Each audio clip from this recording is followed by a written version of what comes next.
how do you perceive your emotions? What do you think about when you look at them? I think a perspective on emotions is so important. And Rebecca just released the latest blog post. Yes. And it's looking at emotions as a compass, viewing them as a compass. And Rebecca, I love the imagery that you put in the blog post. It's good, it's fun.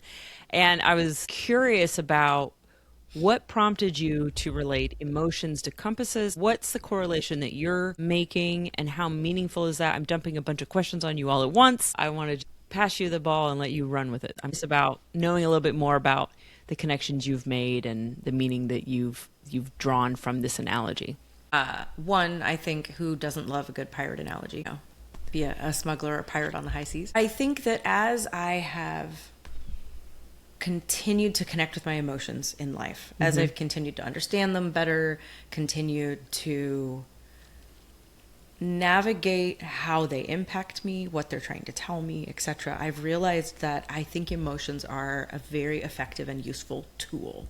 Yeah. I think that emotions as a compass, the concept behind it is, if you were a captain on the high seas and you were sailing from port to port, you're going from A to B, you're selling your wares, you're maybe taking on new wares, you're paying your crew, you're taking care of family back home. You need to effectively be able to do all of that. How do you navigate the high seas? Half the time you can't even see land. You're out in the middle of nowhere. You do that with a compass. You do that with a star chart. You do that with actually knowing the night stars. And a compass being so important because it tells you where north is. It tells you where the other points of the compass are, which helps you know, okay, here I'm going to turn south, I'm going to turn east, I'm going to turn west, I'm going to sail north. You know how to get places. And I think that when we're navigating life, our emotions, if we know how to use them, if we know how to connect with them, want to act as a compass. They're not making the decisions. They're not sailing the ship. They're simply showing up to say, hey, I have information to give you. I can let you know if you're blown off course a little bit. I can help you be aware that, hey, at this point, as you're sailing, there's a reef off to the left, and we want to avoid that because if you hit that reef, everybody on the ship is going to die or will be stranded. I think that emotions are ultimately wanting to play a part in how we navigate life. Here I am, I'm sailing my ship, I'm having a grand old time. My emotions are showing up to inform me. I want you to be aware of this. I feel a certain way, and there's a reason why. And I think that if we look at our emotions as a compass, as a tool designed to help us navigate life effectively, oftentimes they can be less scary, less overwhelming, less, I have no idea why this is happening. Because if they're a tool, you are taking time to figure out how to use them, how to connect with them, how to understand them, how to ask a question. Oh, why do I feel that way? What is it that I need to know in this moment that might help me navigate what's in front of me? And so that's where the whole analogy came from for me. I thought, what if we just thought of emotions as being a really nice little tool that we have with us and we use when we are making decisions and just looking at all the moving pieces. I mean, I cannot imagine what it was like to sail one of those old sailing ships. And I'm in my mind's eye, just so you know, I'm thinking one of the old sailing ships that has like multiple masts and all the different sails, and you need all the rigging, hundreds of sailors to navigate putting the sails down, pulling the cloth sails back up. So there's so many moving pieces that go into us navigating our own lives. And I think that emotions are an integral part of that. That's what I want to explore this month, really just looking at, if you have a hard time using them as a tool, some tools and tips on how to do that, and how to then, if you are able to understand your own emotions and touch base with them, ways to go a little bit deeper. Basically, how can we get the most out of them? How can we use them? How can we partner with them? How can we not be afraid of them? How can we love the fact that emotions exist in our life to help us? As you were sharing, it sparked a number of thoughts in me. Surprise, surprise. One of them being that emotions can be sort of invisible landmarks.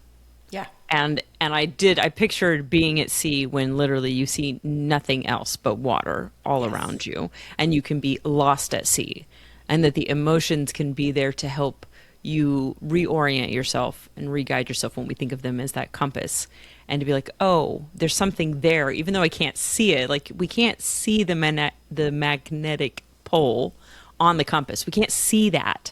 Right. unless we have the compass. If I have the compass, then I can see where the pole is going. I can see the direction there. Otherwise, I would Yes. have no clue. That's just very, very vivid imagery for me, the invisible landmarks. And it also, as you talked about it being a tool, it also brings up to me this idea of how often I have felt like I am sort of floating on a sea of emotions. Like, oh, I've got all these emotions happening all at once, and it's not happening like it's not just one or two emotions at a time, nice and easy to deal with.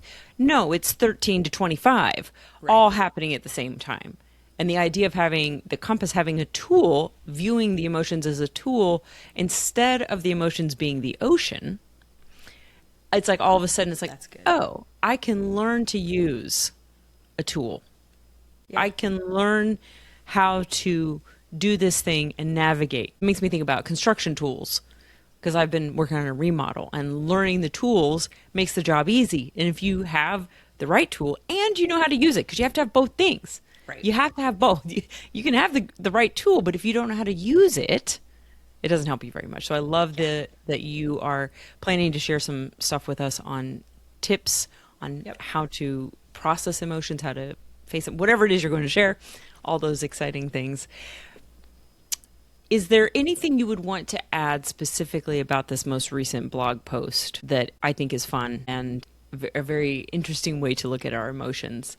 What would you most want people to kind of get comfortable with in this initial introduction to emotions as a compass? The challenge is that we're all in very different places, I think, with emotions. And Yes. so the blog post is taking the approach that I know that some of us are very comfortable with our emotions and naming Yeah. them and understanding them, and many of us aren't. Wherever you start is where you start. Right? There's no wrong place to start. And I think the blog post is kind of designed as a good starting point, just for saying, hey, begin by understanding your emotions. So, I mean, it kind of sets the scene for it and then expands upon a good starting point, which is just being Yeah. able to actually name your own emotions. And we're going to be exploring the other tools. And if you're someone who's like, hey, I'm actually really good at recognizing my own emotions and seeing Yeah. when they come up, we'll be looking at other tools as we continue going. So we've got the blog post, and then we're going to be doing the weekly snacks. If you haven't already signed up for our newsletter, please do, as well as exploring it more in the mini casts each week. And so I think the blog post is just a good starting point. It's just kind of laying out the basics to know your emotions, name them, as a really great starting point for learning how to use them as a compass. Right. And it's a little bit like looking at the compass and being like, oh, that's north. Oh, that's west. That's east. It can be very basic, but it's allowing that awareness of there is this invisible pull that's happening there, but I can get engaged with it. One of the things that I think that you are very gently addressing without explicitly saying it is the misconceptions that we had about emotions in the 80s and 90s and some of the perspectives that were culturally accepted, especially in American culture, around emotions and how they're not trustworthy. But you're saying actually you can look at them, and if you learn how to engage with your own emotions, you can trust them. You can build trust with the emotions to assist you, as opposed to this idea of emotions ruling you.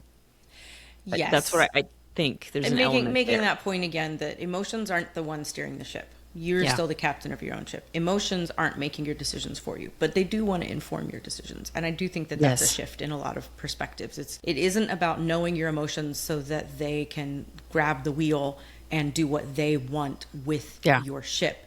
It's knowing your emotions because ultimately they want to inform your decisions. And I think if you shift Yeah. perspective on emotions and view them as something that wants to help you, what Yeah. if they were? What if they were something that wanted to help you just navigate life well? My perspective shift personally has been that Yeah. my emotions are not there to sabotage me. They're not there to hurt me. They're not there to harm me. Although sometimes it feels that way.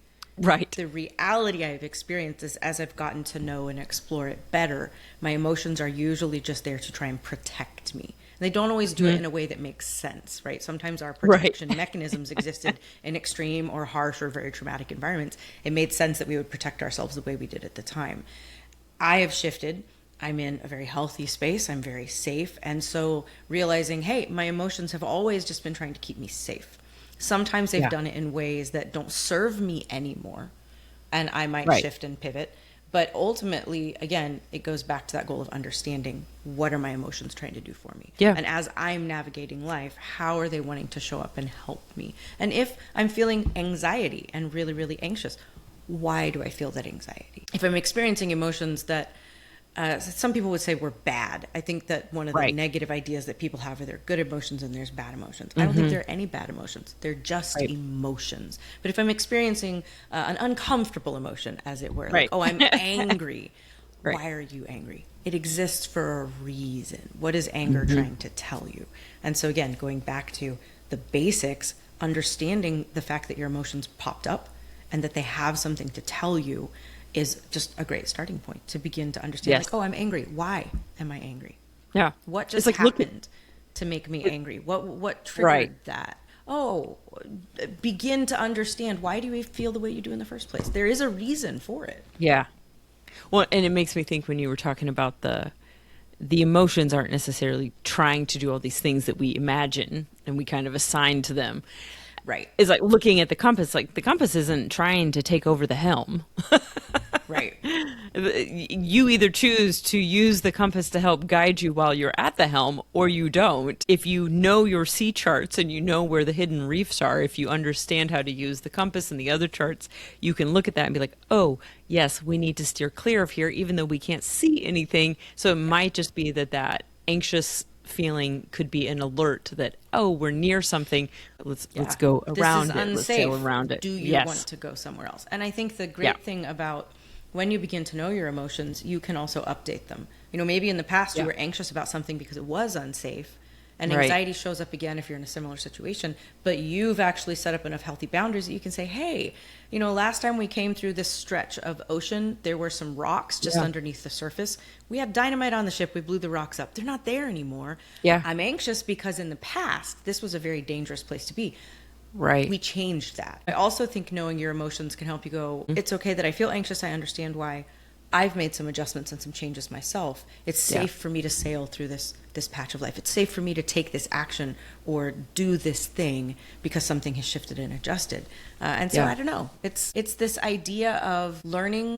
If you looked at your emotions as a tool that wanted to help you, and then you Yeah. then learned how to listen to your emotions and allow them to just be heard and inform you as you Yeah. still make the decisions, I think it takes some of the stress out of it, some of the overwhelm out of it. Yeah.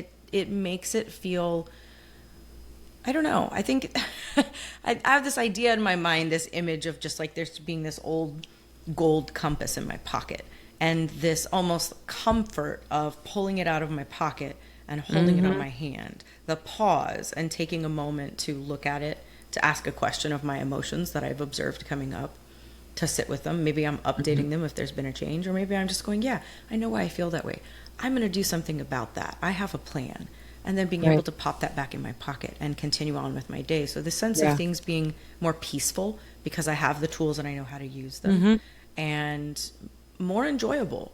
You know, Yeah. not being the captain on a ship and it's fight, fight, fight all the time, but, you know, being the captain of a ship and be like, oh, it's the adventure and the Yeah. joy and the excitement of the adventure. I think the emotions as a compass enable that. That makes sense. I like it. And I can check my compass and be like, oh, you know what? We need to make this slight course adjustment to stay on track. Or we can just quickly verify, yeah, hey, we're still on track. We've got it. And that kind of reassurance of I am still on track versus Yes. I'm lost at sea. Everybody panic. Yeah. So I love that. So thank you so much for sharing that. And as always, we invite you to live fully present, be present with yourself. And in particular, right now, we're inviting you to let your awareness come up about your emotions, check in with them. And Rebecca's going to be sharing more with us over the coming episodes. So have a great week. Thanks, guys.